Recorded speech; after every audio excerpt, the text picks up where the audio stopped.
Coming up on today's Next Fan Up podcast. What's up, y'all? Just want to start off by wishing everyone a National Tight Ends Day. Happy National Tight Ends Day. Love it. Enough said. It's the NFL Sound Off, not a Week 7 recap. Here we go. That's how we start. Yeah, baby. 32 super fans. Where do the reports come from? Did you get an initial? One PodVader. That's football. Every angle of the NFL covered. All that kind of stuff, I get it. This, no question about it, is Next Fan Up. We're going to unleash hell here in December. Welcome to the NFL Sound Off, not Week 7 recap edition of the Next Fan Up podcast. I am PodVader, here as always with Eagles James. Hello, Eagles James. Happy National Tight Ends Day after the day after the day.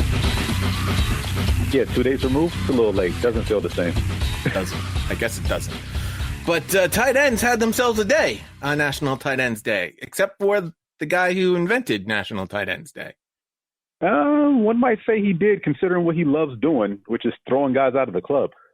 And winning, I guess, is the bottom line. So we will get to a bunch of tight ends talking about National Tight Ends Day. We got some great sound from Baker Mayfield, who I think humbled himself a little bit this week. Sam Darnold, Todd Gurley. Boy, do I got a hot take on Atlanta.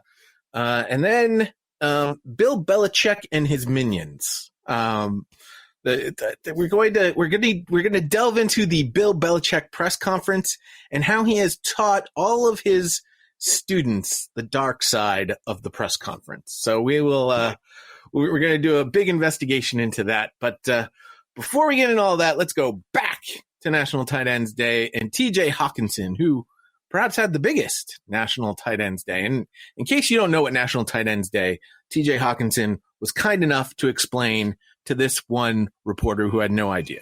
Quick question for you, TJ. At what point, I guess I'm unaware of this National Tight Ends Day. What?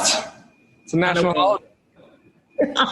When did you find out about that? And isn't it kind of funny and ironic, and just talk about being on the receiving end of such a huge touchdown play for this team right now? This is the second annual year of National Tight Ends Day, last Sunday in every October. George came up with it a few years ago, and it's kind of caught on. So it's a lot of fun just being out there and kind of just saying whatever they talk about our position, and we block, we run routes, we kind of do everything. So it's super cool to just have a day, and obviously I appreciate George for that. So. And George is, of course, George Kittle of the San Francisco 49ers.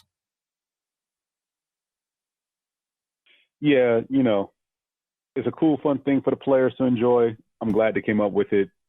Shows that there's some lifeblood as far as having fun in this game as opposed to just the weekly minutia of the game itself. But, yeah. What happened to all the celebrations? Like, they can celebrate again. Now they're all doing just that one stupid dance.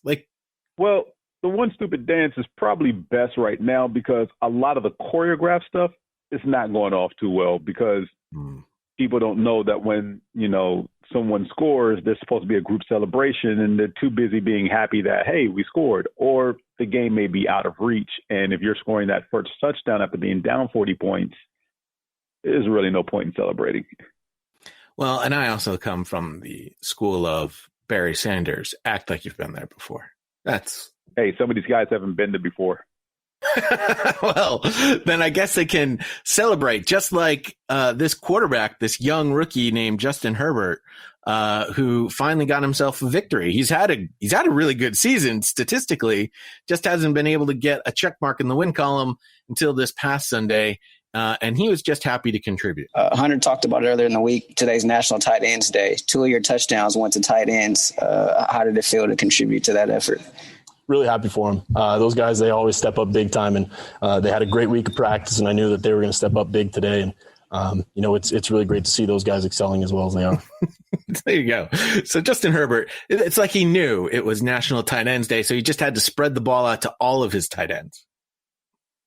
Yeah, it was also, a good thing that all of his tight ends were picking on the same linebacker for Jacksonville in that game. Jacksonville. How dare they? All right. So what about the founder of National Tight Ends Day, George Kittle? It's funny because I seem to remember a certain person on the preview show this week said, that certain tight end wasn't going to have himself a day, and he didn't. Just didn't realize that everybody else on the 49ers was going to have themselves a day. National Tight End Day. Here comes George Kittle. Well, National Tight End Day, the Niners are 2-0 on National Tight End Day. Last year against Carolina, where I think we had 30-plus rushes and ran the ball everywhere. That's when Tevin Coleman had, I'm pretty sure, 3 or 4 touchdowns, and now Jeff Wilson had 3 touchdowns. And so, National Tight End Day is good for the Niners because I think our whole team embodies it. Have fun, play fast, be physical. There you go. So that explains it. So even though it's a holiday to celebrate his position, he says his whole team basically morphs into a tight end on National Tight Ends Day. Yeah, I wish you would quote his pregame sound when he was with the entire team. It's not about Jimmy. It's not about tight ends because we're all tight ends today. Well, that would explain it. That would explain it. We have more George Kittle coming up a little bit later on, but I want to sort of blend the games together. And like I said, we're going to deconstruct the brilliance of a Bill Belichick press conference. So when we get there, we'll play a little bit more George Kittle. All right. Baker Mayfield. He apparently doesn't know about National Tight Ends Day because he doesn't know anything about the national voice. Just listen. You'll know what I'm saying. How about you bouncing back after that rough one in Pittsburgh and getting all that criticism that you received during the week? What criticism are you talking about? The national guys. Oh, sorry, I don't know who they are. There you go. Baker Mayfield. You can say whatever you want about Baker Mayfield. He doesn't know anything about you. Yeah, I've got like a 2-word descriptor for him. The first word is smug. The second word starts with a B. And he hasn't changed. I will tell you. I will tell you. In this particular press conference that I listened to, he was a little bit more humble. He wasn't talking a lot. He wasn't cracking a lot of jokes. It was really straightforward. Guys kept walking in and out of the room. You could still hear a lot of noise in the background. The Browns press conference room is probably one of the most noisy ones that I've heard out of everybody's. It's kind of ridiculous over there. They were having a party for sure.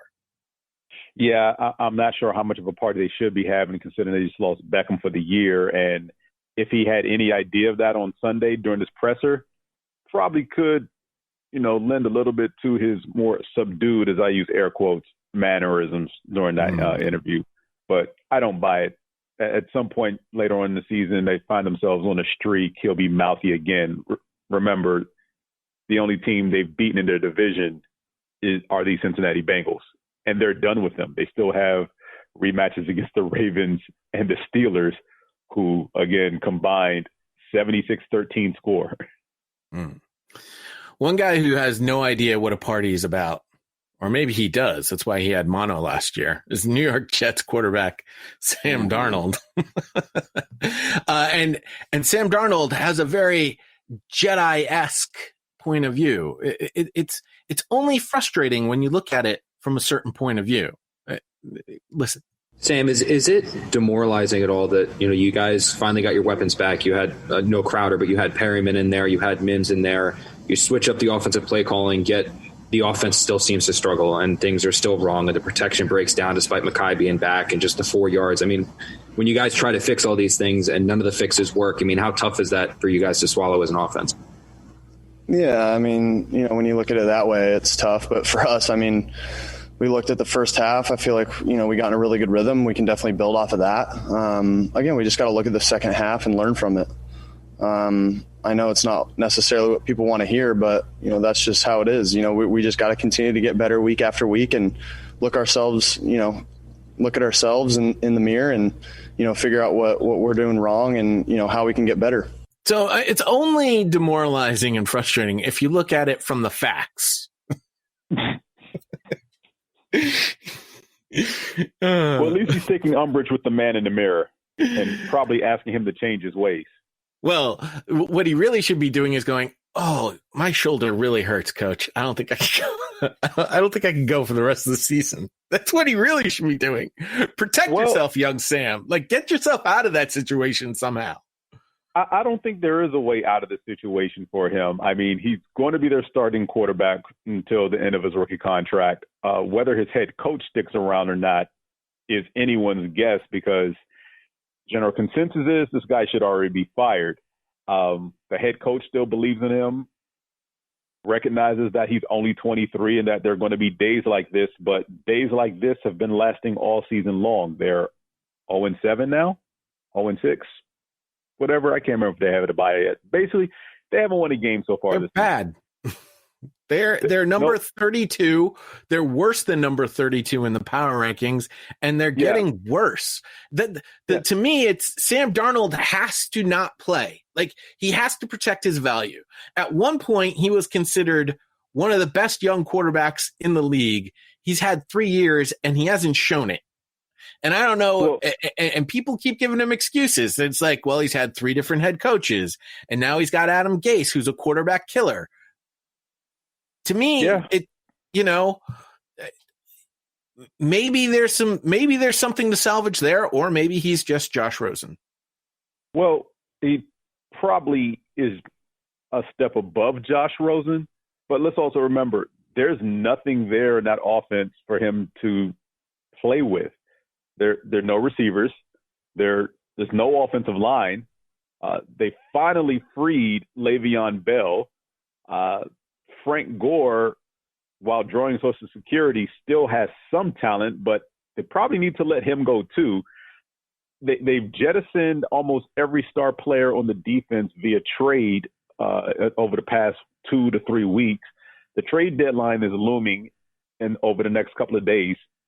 And I don't know how much more they can give up to strip this team down. Their best wide receiver from last year is now thriving in Carolina with Teddy Bridgewater. And can I collect Social Security? Because I think Frank Gore is like 10 years younger than I am. But I could use some of that money right now. You probably could. A guy whose knees are collecting Social Security, Todd Gurley, had a situation this week where he scored a touchdown and he wasn't supposed to score a touchdown. And, he's a man. He's going to take the blame. No, it wasn't. But, it's like, you can put the blame on that. You can put the blame on this. It's like, I'm not that type of person. I man up, take the responsibility. Tried to go down, but I didn't. Trying is not good enough. So just got to do better on my behalf. No, on your behalf, Todd Gurley, you score that touchdown. You put more points than the other team has on the scoreboard every single time. It's not like you left an hour on the clock for the Detroit Lions. You left a minute and change. Like, come on. You have a defense. Stop the other team from scoring. I'm so done with this. Oh, Todd Gurley screwed up. He wasn't supposed to score.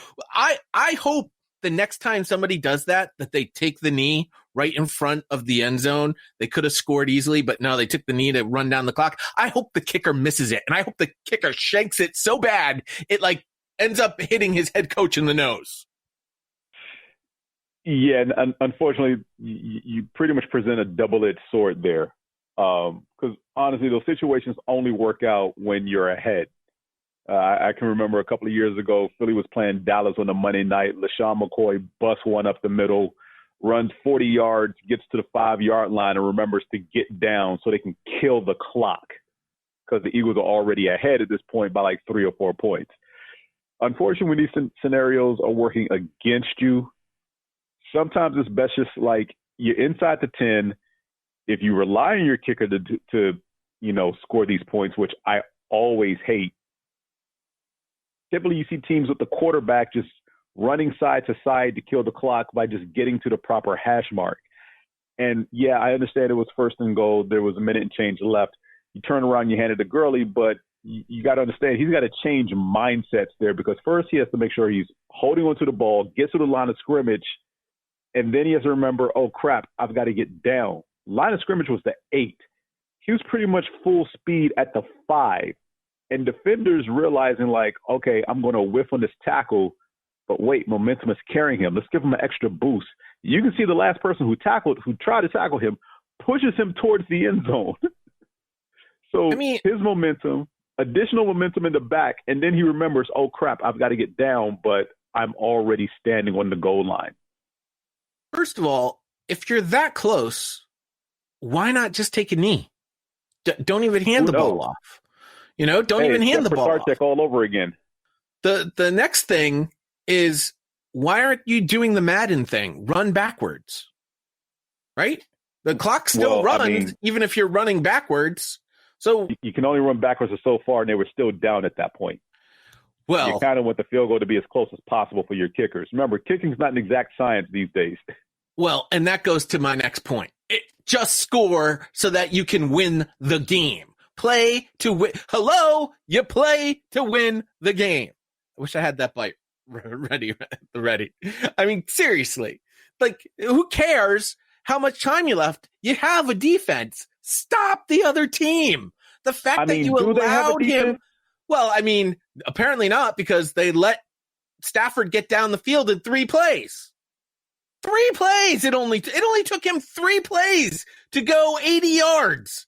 That's beyond reproach. Like, fire your interim head coach right now. Like, that is a fireable offense. So what we're saying is the head coach, who was a defensive specialist, couldn't get the defense up. The interim head coach, who's a defensive specialist, only got 1 win, and then the defense chokes when it matters most.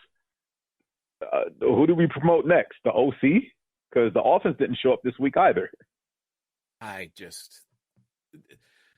This taking the blame, it's admirable that Todd Gurley's going to take the blame, but he doesn't need to take all the blame. It's not all of his fault. Absolutely not.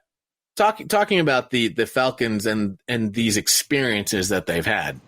Have you ever experienced anything like this in your career where, you guys seem to look like you're heading towards a win and there's just something about it that you find a way to lose in the final seconds or minutes of the game?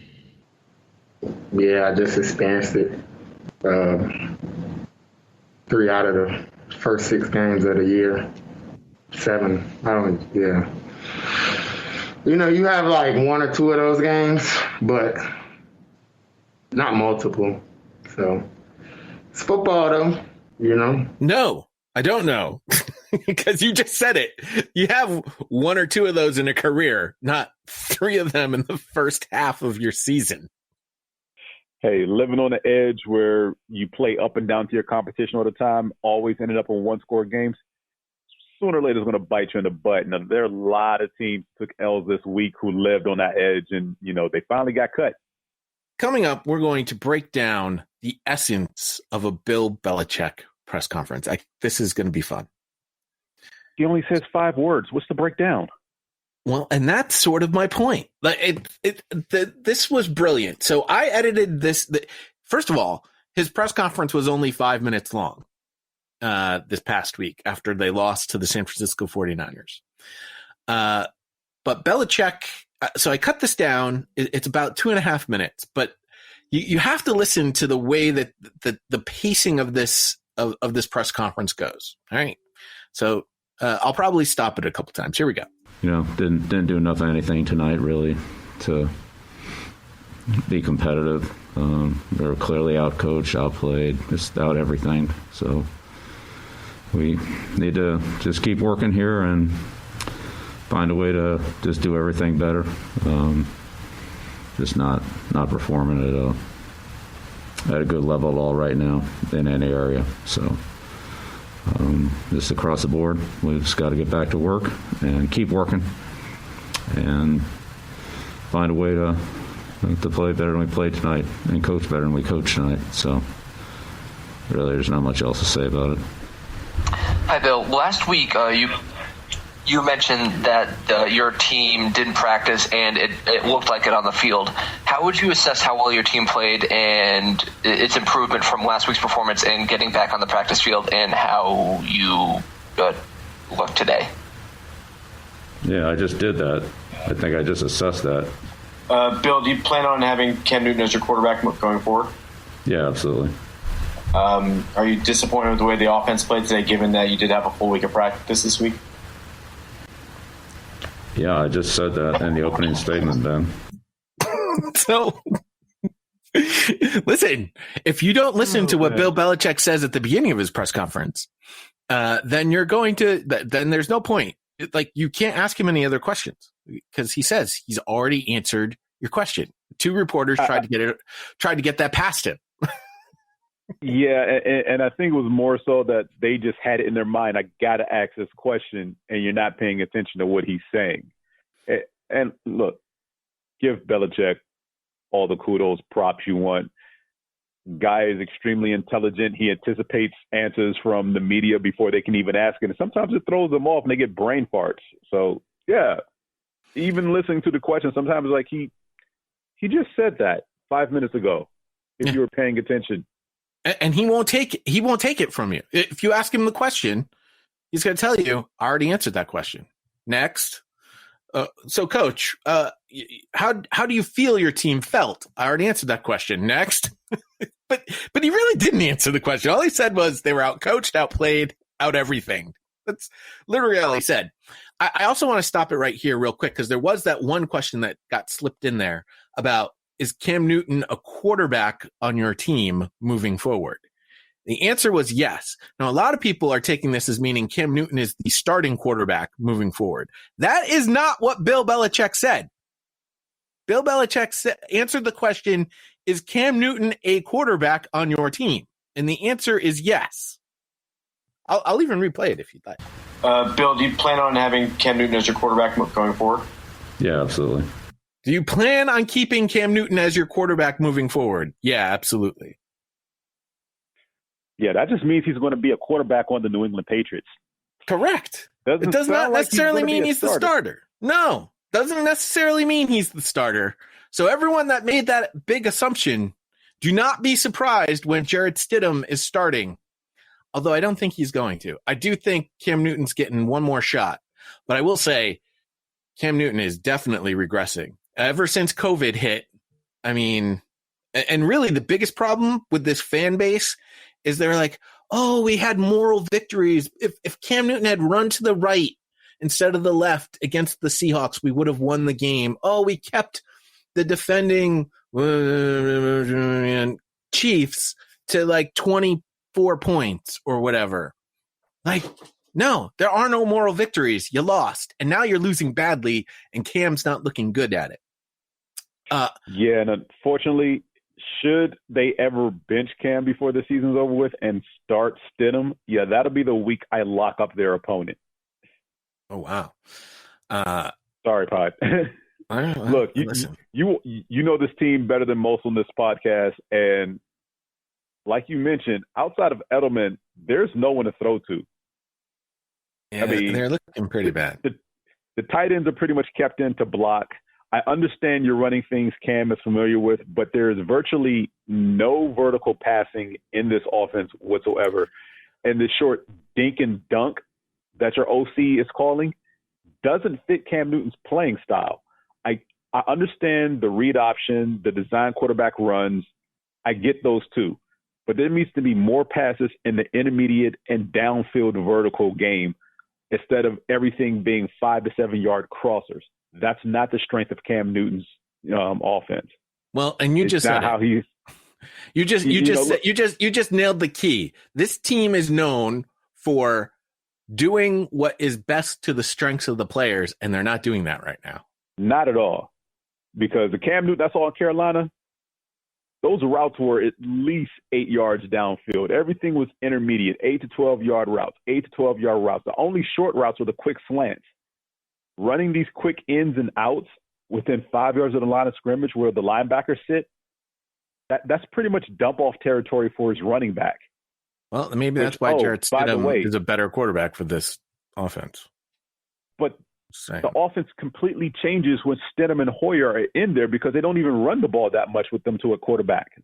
All of a sudden, the offense opens up. Like, look at the game. There's a lot of problems, and I kind of want to save some of this for Thursday I understand. But, I don't want to harp on it too much. There's a lot of problems, and we still have half of Bill Belichick's press conference to go here, and we're coming back in with a reporter who actually asks a great question and stumps the great Bill Belichick. All right, here we go. No way. Bill, how surprised were you by your team's play after having the week of preparation that you guys seem to get back to normal? Certainly that happens in professional sports, but how surprised were you about what happened on the football field today with your team, the way it played? Listen to that long pause. He's thinking. Yeah. I don't know. That's it. That's the best he could come up with. I don't know. Yeah, I'm pretty sure the long pause was, this is the dumbest question I've heard today. No, it was a good question. It was one that the coach. Yeah, it's the one the coach couldn't answer. I was impressed. What was his facial expression? Couldn't see. He was talking under a mask. All right. I believe this next question he's going to come back with. I already answered it. And what kind of struggles did you see from Cam and the offense in particular today, Bill? Was it decision-making? What kind of things did you see? Yeah, I think I already covered that, Dan. I think we need to do a better job in all areas. Bill, how do you feel about the team's effort level today? I thought we competed hard. We just didn't do things well enough. Bill, defensively, how much would you ascribe the trouble you had today to just fundamental breakdown versus anything else? Yeah, as I've already said several times, that was a part of it, for sure. Anybody else want to ask a question? Please raise your hand now. Okay, I believe this pause of if anybody else wants to ask a question is 8 seconds, almost 10 seconds long. All right, thank you. That's it. Nobody was going to ask another question because he was going to come back with, I already answered it. Mike Reese actually snuck in a question that he answered differently because Mike Reese asked him about the effort. How did he feel about the effort of the team? And he said he thought they competed hard. They just didn't play well enough. Yeah. So in essence, a Bill Belichick press conference, he will have an opening statement. Today's opening statement took about 40-ish seconds. I don't remember how much I edited out of the opening statement. So it takes his opening statements, usually right around the minute mark, and then he's going to take questions. Now, if you ask any question that is related in any way to something he said in that first minute, he's going to give you the answer of, I already answered that question. So you have to come up with something extremely exciting. Now, one of the things I can tell you from previous press conferences, one of the things that Belichick loves is if you ask about specific football plays, but you can't do that in the post-game press conference because he's going to say, I haven't watched the film yet. I have to watch the film. So later on in the week, you're going to have to ask him about very specific football plays. He tends to like those types of questions. However, if you come at him and you don't know the answer already, he will dress you down. He will make you feel stupid. Like you're just not going to get away. Like you have to be one of the smartest people on the face of the planet or Mike Reese to ask a question to Bill Belichick and get an answer from him. It's very much all there is to that. Yeah, and even if you do ask something specific about a particular play, depending on the outcome of the previous week's game, he's going to be on to the next game, and that won't matter. Which is why you're going to have to ask him questions, specific plays about the opposing team. This is how, if you want to get a question answered by Bill Belichick, specific plays about the upcoming team after the game, because, of course, after this post-game press conference, we're on to Cincinnati. In this particular case, we're on to Buffalo, which I'm not looking forward to. Let's go back to George Kittle, because George Kittle had a couple of things in his press conference, specifically about this game. I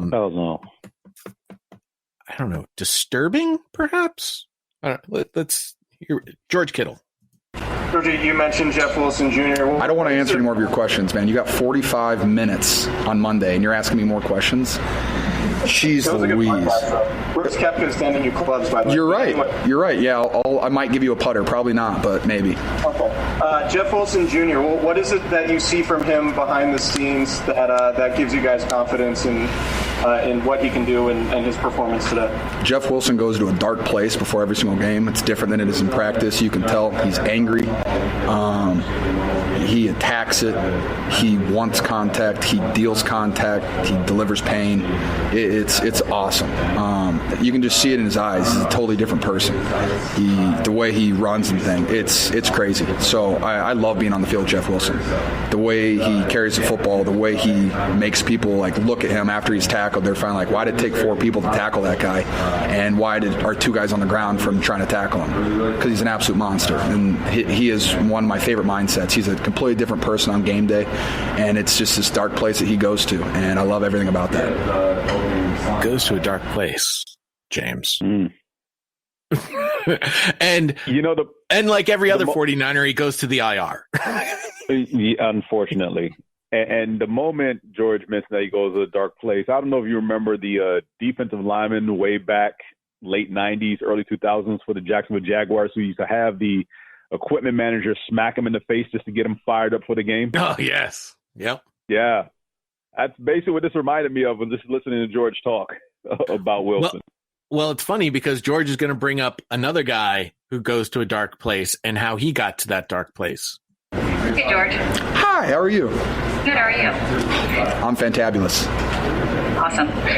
You said Jeff Wilson kind of goes to a dark place. There's a lot of that mentality in your locker room. There's guys who are all very nice and personable when we're interviewing you, but there's a different mentality that goes on the field. Is that kind of one of the parts of your identity? Well, yeah, I mean, football's a violent sport, and if you don't kind of go to that dark place and be violent and be physical, you're not going to last very long. And Coach Shanahan always talks about, find the dark place. I mean, I'll never forget, the first person I saw, go into a dark place, Pierre Garçon, his mindset when he goes into the game, it was incredible. I mean, you saw he'd punch himself in the head like this after first downs and stuff, and that was the first look I really got at it. But then the longer I've been here and the more Kyle talks about it, the more you see there's everybody kind of goes to that dark place. And like I said, it's a violent game, and it's fun to be a part of a team with a bunch of psychopaths because I fit in really well here. So are they worshiping the devil? Are they sacrificing goats? Is that what he's talking about? The entire team's going to a dark place. Kyle Shanahan sort of leading this cult of psychopaths. Oh man, let me know when Pedro Serrano starts playing football. Pierre Garçon reference notwithstanding, it's a contact sport, and there's a certain mentality you have to have just to play the sport to begin with, because you're voluntarily throwing your body into some of the most violent collisions you will ever have in your life for at least 2.5, 3 hours every week, not to mention whatever happens in practice. So yeah, dark place is probably the nicest way to put it. There are some extremes and there are some subtleties, but whatever gets you geared up, ready to play and go through 60 minutes of hell, basically, as far as abusing your body, get the job done. But the best part about that soundbite was how it ends with him talking about, I'm glad I'm on a team of psychopaths because I fit in. And it starts with him, responding back to the woman reporter, I'm fantabulous. Well, you really are a psychopath. Hey, you got to be able to turn it on and turn it off at a moment's notice. And hopefully you keep it off when you're not on the field. That seems to be the issue most football players have trouble with. Hey, look, as long as they're not inviting you over for a nice Chianti and flava beans, then you're fine. Mike Vrabel is the head coach of the Tennessee Titans. I seem to remember a certain superfan last week, not you, accusing Mike Vrabel of learning certain things from a certain former head coach of his, Bill Belichick. Did. Well, he also apparently learned how to handle the press during press conferences in the same way that Bill Belichick does. Here's Mike Vrabel. Mike, what happened, I guess, on the punt that was with a low snap? Brett picked it up and threw it downfield. What happened in there in your eyes? looked like a low snap, and the punter threw the ball down the field in my eyes. I think that's everything. Thank you. Oh, man. In your eyes, what did that play look like? This is what it looked like to me. What it looked like to you. Looked like the exact same thing. Oh, my gosh.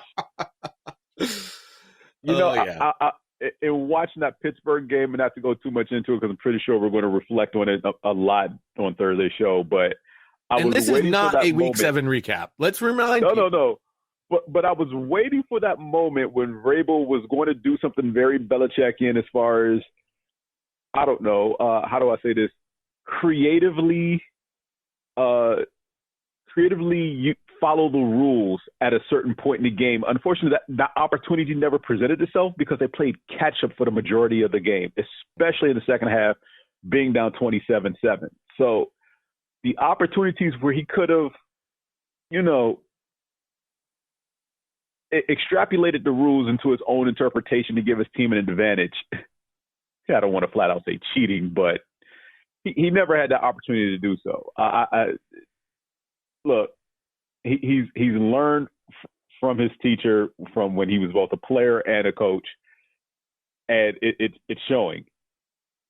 And that's why the Tennessee Titans are as good as they are. I will also add that to give Mike Vrabel a little bit of a pat. That was the last question of the press conference, and he's also very verbose at his press conferences. He's not Belichickian in his responses, but at some points he will give you a very sarcastic answer that was probably deserved. The reporter did just kind of softball that up there. Here's what I saw. What did you do? I mean, the same thing you saw. How is it any different? We saw the same thing. This guy is a quarterback who used to play for Bill Belichick. It's having a very good year this year. By the name of Tom Brady. Yes, Tom Brady. Never heard of him. Now, he tends to be verbose during his press conferences, but he has a way of saying stuff without saying anything. And as a matter of fact, it's not even that he's saying stuff. He's not saying anything when he's saying a whole bunch of stuff. And Tom Brady at one point apparently mentioned something about having future political aspirations. And I think the answer to this question really showcases that he could have a future career as a politician. Watch how he never actually answers the question posed to him. Tom, you've played with Antonio Brown. How much influence did you have in him coming here? And how would you describe Antonio as a player and also as a person? He's had some disturbing allegations against him. You had a lot of questions in there. Which would you like me to answer? All of them. If you answer one, I guess, how would you describe him as the player and the person? Well, he's a tremendous football player, and, I played with him for a brief period of time. So looking forward to working with him again and, see what role he can come in. And he's a very hardworking guy. So, again, we're all going to go out there on the practice field and do the best we could do. And we're going to see, how it all fits together. So it's a lot of hard work ahead. None of it just magically happens. I think we realized that early in the season. You put a lot of new people together. We're got to figure a lot of things out in a short period of time. We're fighting against a lot of continuity from a lot of other teams, a lot of other coaches. I mean, Bruce has had tremendous patience with me, watching me grow in the offense. And, I totally appreciate that and respect that. And I feel like I'm getting to a more comfortable place. But he's been a great mentor for me in the short period of time I have. Byron and I are growing in our communication. And that's what it takes. That's what it takes for a good football team, is to continue to work at it every day and, try to be better every week. And that's what we're going to try to be. There you go. He totally turned that question into an answer that had nothing to do with Antonio Brown whatsoever. Absolutely. And he did what he normally does, just put the focus on the entire team instead of one individual player. It's been his MO his whole career. I mean, that's Tom. If that's not a politician, then I don't know what is. That's 100% what you're supposed to do. I played with him for a short period of time. We're going to bring him in. We're going to see how he does. And then we're going to, we got to build our identity. It's taken me some time to grow. Coach Bruce has, shown his patience. It's just brilliant how he just totally moved off the entire fact that, Antonio Brown is accused of a lot of very, very naughty things. It's called controlling the narrative. Well, we'll see how long that goes, because that was not the only Antonio Brown press question he got during that press conference. He got a lot of them. And now Antonio Brown has officially signed with the Tampa Bay Buccaneers as of the recording of this podcast. So we're going to have to see. His suspension ends at the end of week 8. Yep. And we'll see what happens from there. He still has a civil suit, which apparently is scheduled to go to court in December. So maybe you have Antonio Brown for the regular season. I don't know how it works. Quite honestly, I thought the whole point of being suspended was to keep him off of teams, until this sort of thing was gone. Protect the shield and all that. Yeah. Considering this year and pretty much no revenue coming in from fans virtually. I mean, despite the fact that 20 plus venues have allowed 10 to 15% capacity. Yeah. It's not like they need him. They're doing well. They're 5-2.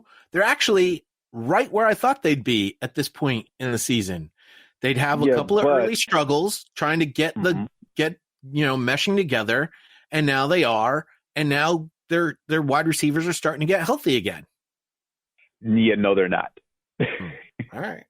Remember, the receiving core went in pretty banged up, all three of them. Miller, Godwin, and Evans all went to that game banged up, and one of them took some pretty solid shots throughout the course of that game. So, I mean, they've got a bye on the horizon. Brown just coming in just allows another body they can just throw out there in place of one of them so they don't take as many hits. Scotty Miller didn't look banged up on that 50-yard bomb. No, he didn't.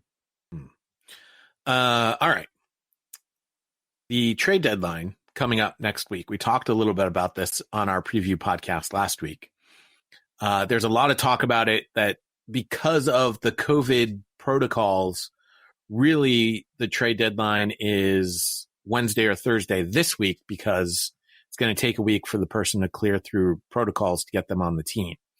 Although I don't understand why you accelerate the timetable in that manner. So if you trade for the person at the end of next week, you still have a week, whatever. And to me, it's like, okay, it's just how soon do you want that new player on your team? That's the way I think it also matters as far as when your bye is.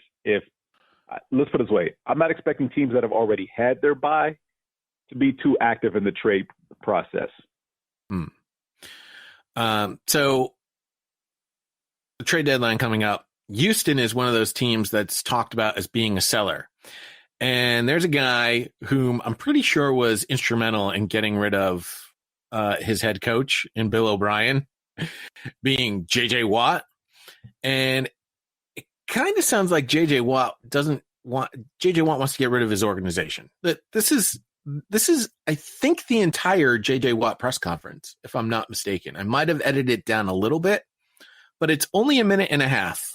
And he might be trying out for the Patriots Press Conference Hall of Fame here. JJ, we've kind of asked you these questions several times this year, but now you're going into the bye week at 1-6. What are your feelings about this team going forward?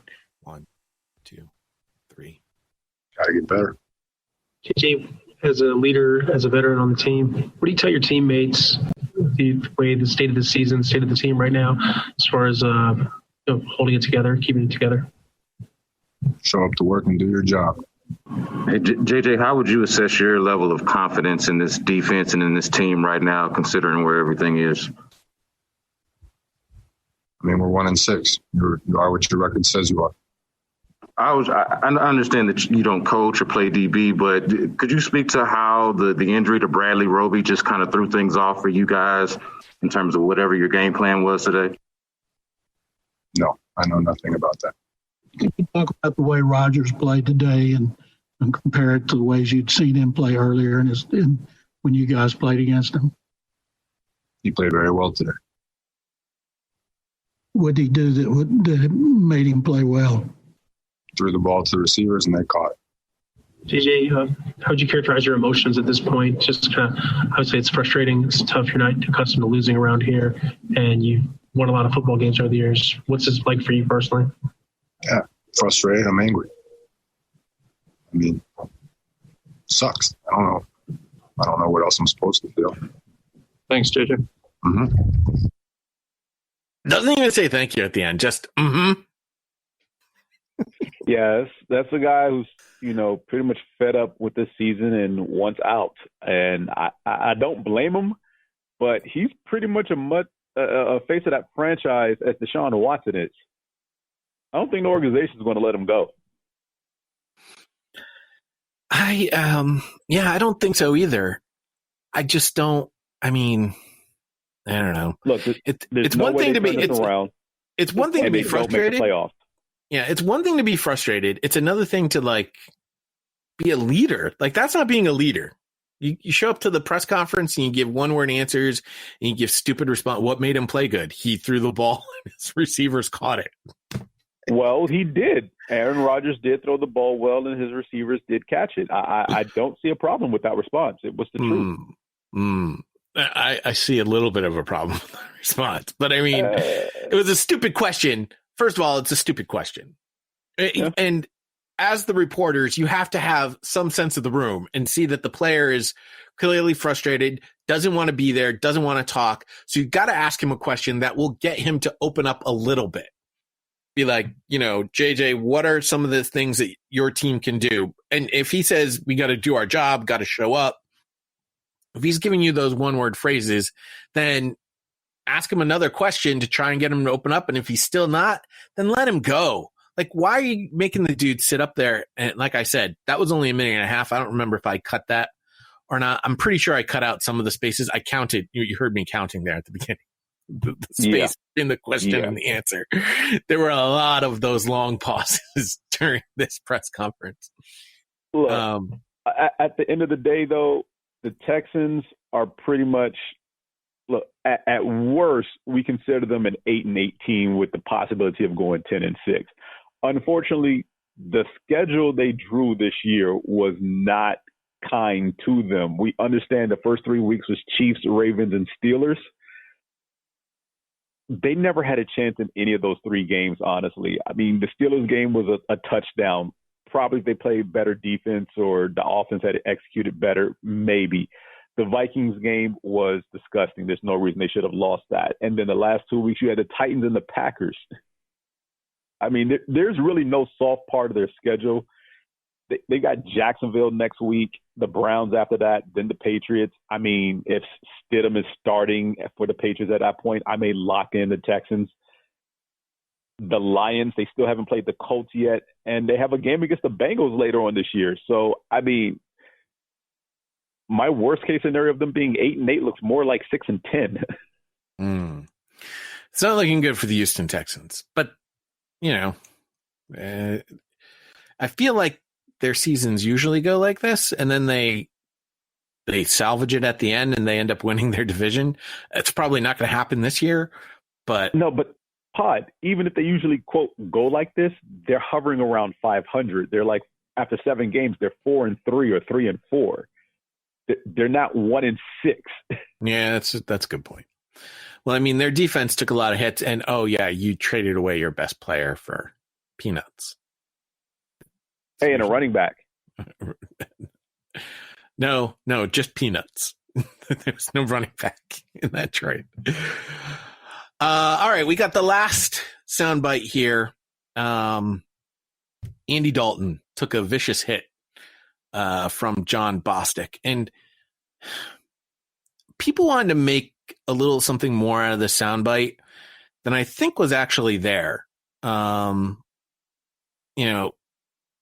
Crazy Jared in particular really pointed this one out to me, but this is Mike McCarthy talking about the John Bostic hit. And actually, I'm going to play a number of questions afterwards because he kind of gets into Bill Belichick mode. And I don't think he's part of the Belichick Parcells tree. I don't think he came from that direction. He came. Who was the walrus? Who was why can't I remember his name? Green Bay. Charlie Weiss.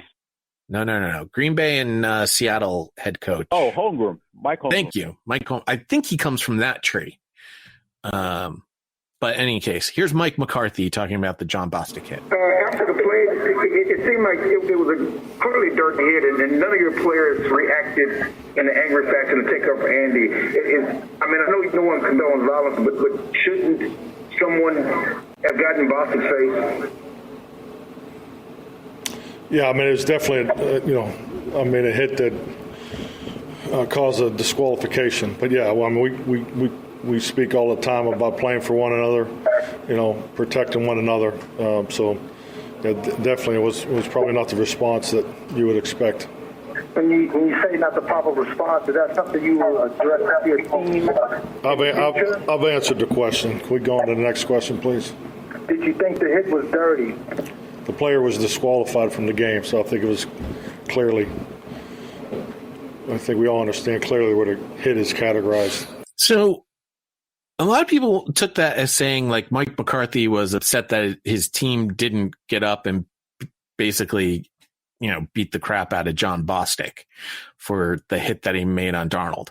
I honestly see it a different way. And I see the hit being different too. Yes, as a veteran player, you got to know that you got to pull up, especially when it's a quarterback making a run. And then when the quarterback gets into his slide, I don't think John Bostic was headhunting on that play. I just think he foolishly left his feet late to make a tackle, and what happened.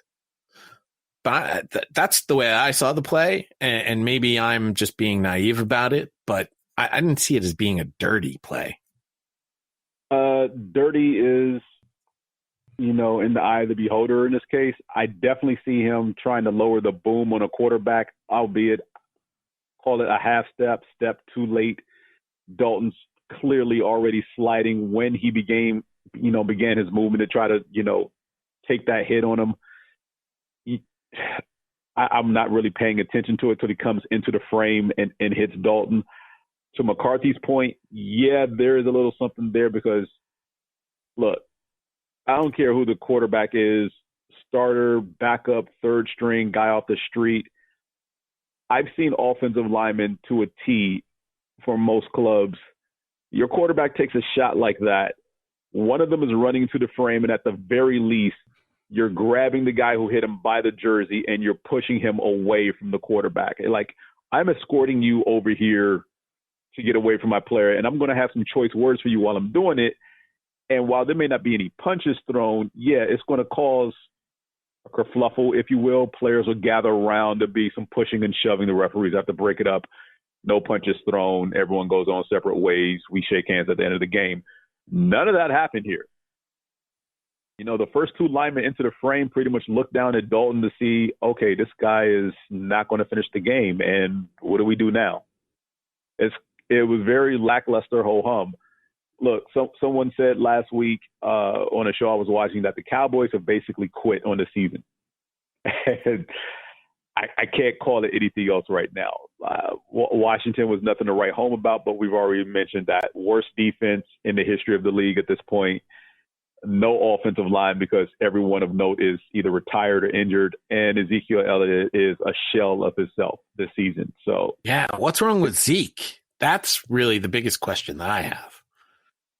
Well, look, we give a lot of glory and props to running backs, especially over the last decade or so, for having phenomenal seasons, and very seldom do we tout their offensive lines.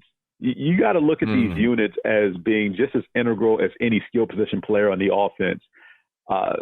And if you don't have a solid O-line, you're not doing anything. Just remember, like, years ago, we were lambasting Jerry Jones for constantly drafting the nice hot Ferrari draft pick in every single draft instead of fixing the offensive line to protect your quarterback and get a rushing game going. They finally do that in DeMarco Murray's last season, when they get a solid offensive line, and he decides to bolt in free agency because they feel like with this offensive line, they can put anybody back there. And to a certain extent, they were right. DeMarco Murray didn't really have the success he did over the next two seasons in that last year in Dallas. But unfortunately, the next guy they plugged in didn't have anywhere near the success Murray had behind the same offensive line. Enter Ezekiel Elliott, who pretty much, I believe he was Rookie of the Year, if not Offensive Rookie of the Year. In some case, maybe a case would be MVP his rookie season, phenomenal second season, despite missing a handful of games. Bounced back last year, had a great season, and this year it's all going to crap. I mean, the 2 starting tackles on injured reserve for the season. The center retires before the season starts. Your guards is like a revolving door of who's who. So, I mean, who's there to actually pave the way and protect these guys, him or the quarterback? I mean, before he got hurt, Dak Prescott was running for his life most games. So I don't know where you'd consider Mike McCarthy in the tree of NFL coaches, but he was first hired by head coach Marty Schottenheimer. So does he come from Marty Schottenheimer's tree? Yeah. Or does he come from Holmgren's tree when he became the quarterback's coach for the Packers in 99? But he was only there for 1 year, and then he left for the Saints from 2000 2004. So that put him under Sean Payton. Was Sean Payton the head coach in 2000? 2004? I'm going to go with yeah. I don't know. That might be... Wait, 2004? No, because Belichick is the longest tenured head coach. So that's who was the Saints head coach in 2000? Boy, there are people yelling at their, especially Of Neil. course they are. They're yelling at their listening devices right now, going, how can you not know this? You silly, silly people. Jim Haslett? Yeah. All right, so I guess he's a Schottenheimer. So he's Schottenheimer. All right, so he comes from the Schottenheimer head coaching tree. Interesting. That's what we got, though. I mean, look, Dallas is going to be a mess. And well, and based off of what came out last week about players saying that they've quit on Mike McCarthy already, which is it's a little early for that. And now we have this where, and again, to me, you mentioned it. I saw a couple of linemen go over and they were just concerned about Andy Dalton. So they were with Andy Dalton, making sure that he was okay. Not like they're doctors or anything, but at least they were with their quarterback, doing whatever they thought they could do for him while he laid, groggy on the ground. And now McCarthy doesn't really answer the question, sort of says that, we talk about playing and protecting each other. And the reporter asks him if he's going to bring it up in the locker room. He doesn't answer that question. Like, it feels like the reporters wanted to make something more out of it. McCarthy didn't. Rivera in his own press conference mentioned how he talked to John Bostic about how he's got to know better. As a veteran player, you can't be doing stuff like that. Talked about how he, reached out to McCarthy and apologized immediately for it. Sort of like McCarthy didn't want to make something out of it. The press did. And maybe that's sort of a disconnect there too, right? Like, your coach should be fired up about this. Why is he not getting all fired up about this? Why is he not getting his team rallying around this point?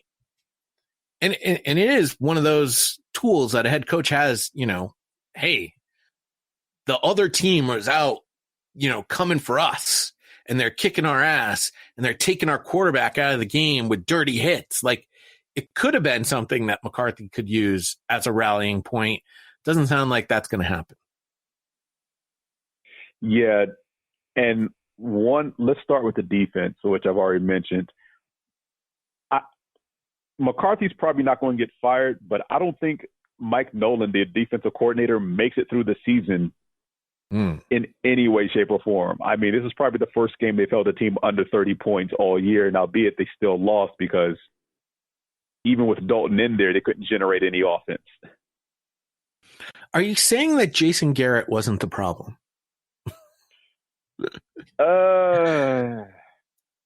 Well, last I checked, the current offensive coordinator of the New York Giants still has Daniel Jones tripping around the 5-yard line.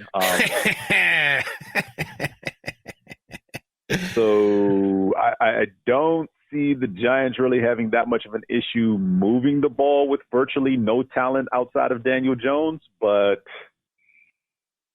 yeah.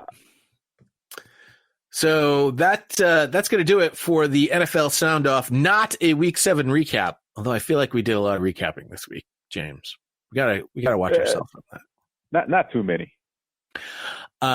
We are going to have some sort of Thursday night preview for you tomorrow. Do you know if your buddy there, MJ, is going to record something for the Thursday night football preview?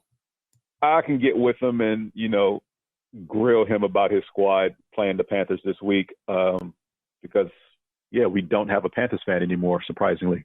Yeah, we're without a lot of super fans, quite honestly. I just updated our website, nextfanup.wordpress.com. Listen, I'm not a website designer in any sense or form, so you can go there. I've got all of Doc's recipes every week. Doc gives us a new recipe. I'll make sure that the website has it. The collective power rankings will be there after our Thursday show has gone live. Oftentimes, probably our weekly power rankings will be later, so you won't get our power rankings you'll probably get our power rankings at some point on the weekend of the week. So our week 8 power rankings probably won't go up until like Saturday or Sunday, maybe. Depends on when I get a free opportunity to update the website. I spent a lot of time doing that last Friday, and a certain Queen Padme was a little annoyed. Yeah. You don't want to disturb you don't want to disturb the workings of the empire there. No. But listen, there's certain things that just got to get done, and that was one of the things that I had on my list of things to do that I just kept putting off. Finally, I did it, so it's there, and now I have an idea of how to maybe do it a little quicker, especially if I do it on a weekly basis. It shouldn't take me as long as it took me last week. I think use the Force, but it doesn't seem like the Force was with you.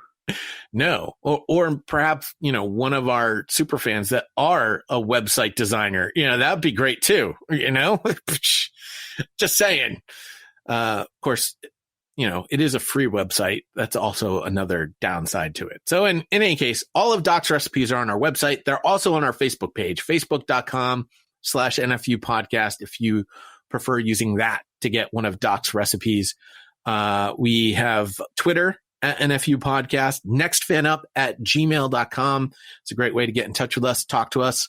We will be back again, as I mentioned, for a Thursday night preview tomorrow. The Panthers and the Falcons squaring off on Thursday night. Thursday night games have really sucked this year. It's almost as if the NFL purposely gave the Thursday night games the crappy matchups. They usually do that on Monday nights. The Monday night matchups have actually been pretty good this season, surprisingly. Hey, remember, the idea of the Thursday night games is to get every team in prime time at least once. And then we will be back again on Thursday with the full Week 8 preview. We're already at Week 8. Can you believe it? I can't believe we're already at Week 8. It's crazy. November's around the corner. Can't get here soon enough. Especially November 3rd. Hey, vote. That's all I'm going to say. Just go out and vote. That's all I want you to do. I don't care which way you vote. Just vote. Make your voice heard. Absolutely vote. And we will be back again tomorrow with the Thursday Night Football preview. Until then, here's Kofi Kingston. Kofi Kingston? That's a wrestler. Kofi Annan, who, rest in peace, is no longer with us, is at the end of our show. There you have it. Dear friends and colleagues, saying goodbye is never easy. I believe we can all feel proud of what we have done together, and through it all, you have maintained your professionalism and commitment and remained true to the spirit of the Charter. That principle. We go out, we hit people in the mouth.